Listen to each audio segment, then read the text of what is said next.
زمانے پہلے کی بات ہے، ایک سلطنت ہوئی کرتی تھی۔ اس سلطنت میں ایک لڑکی رہتی تھی۔ اس لڑکی کی اپنی خود کی ایک دکان تھی۔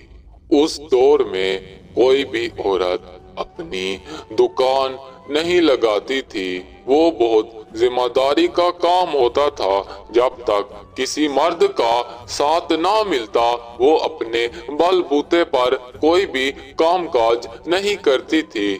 مگر وہ ایک لڑکی جس کے بوڑھے ماں باپ اس کے ذمہ واری پر آ چکے تھے اور اس کی ابھی شادی بھی نہیں ہوئی تھی، اس نے اپنی قابلیت اور بل بوتے پر بازار میں ایک اچھی سی دکان لگائی ہوئی تھی۔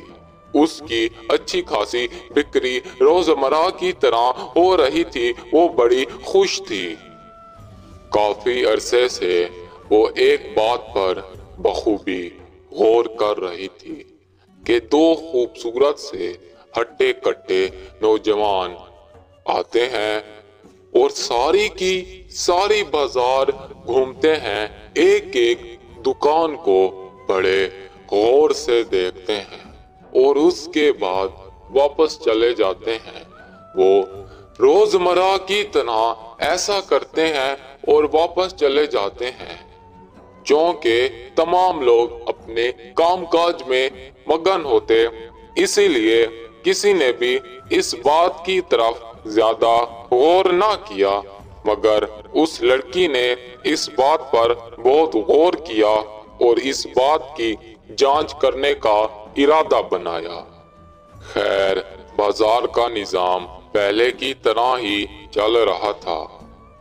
ایک روز وہ لڑکی اپنی دکان کو بند کر رہی تھی کہ اس نے وہی دو نوجوانوں کو دیکھا تو اس کا پیچھا کرنا شروع کر دیا۔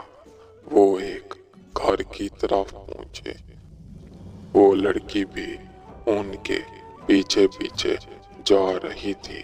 وہ نوجوان آپس میں گفتگو کر رہے تھے کہ تبھی اس نے چوری چھپے گھر کے اندر کچھ ایسا دیکھا کہ اس کی بولتی ہی بند ہو گئی۔ وہ وہاں سے جلدی جلدی اپنے گھر کی طرف آ گئی اور بہت ڈر گئی۔ اگلی صبح وہ اپنی دکان پہ ٹھہری تھی۔ روزمرہ کی طرح وہ نوجوان وہیں سے گزر رہے تھے تو اس نے انہیں روکا، ان سے بات چیت کرنے کی کوشش کی۔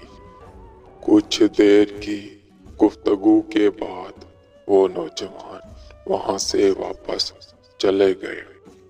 اسے سمجھ نہیں آ رہی تھی کہ اب کیا کرے، اکیلا جانا میرا وہاں پر مناسب نہیں ہے۔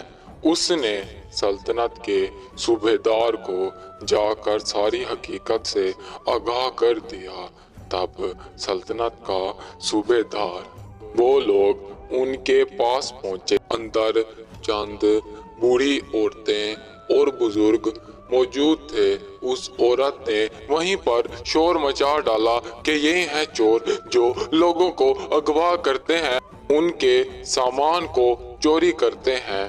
تب جا کر جب ان سے مکمل تفتیش کی گئی تو بالآخر انہوں نے اس بات کا صحیح طرح سے خلاصہ کر دیا کہ ہم کسی کے بھی قصوروار نہیں ہیں اور ہم روزانہ بازاروں کا چکر اس لیے لگاتے ہیں کہ کوئی مظلوم، کوئی بیچارہ بوڑھا جسے ہماری مدد کی ضرورت ہو اور وہ ہماری مدد سے نہ چوک جائے۔ بازار کے بڑے بڑے لوگ جن کی اتنی دولت ہے کہ انہیں خود کو معلوم نہیں، پھر بھی وہ اپنے ماں باپ اور اپنے بڑوں کی صحیح طرح سے دیکھ بھال نہیں کر سکتے، یہ اسی کا نتیجہ ہے۔ ہم خود یہاں پر ان کی دیکھ بھال کرتے ہیں۔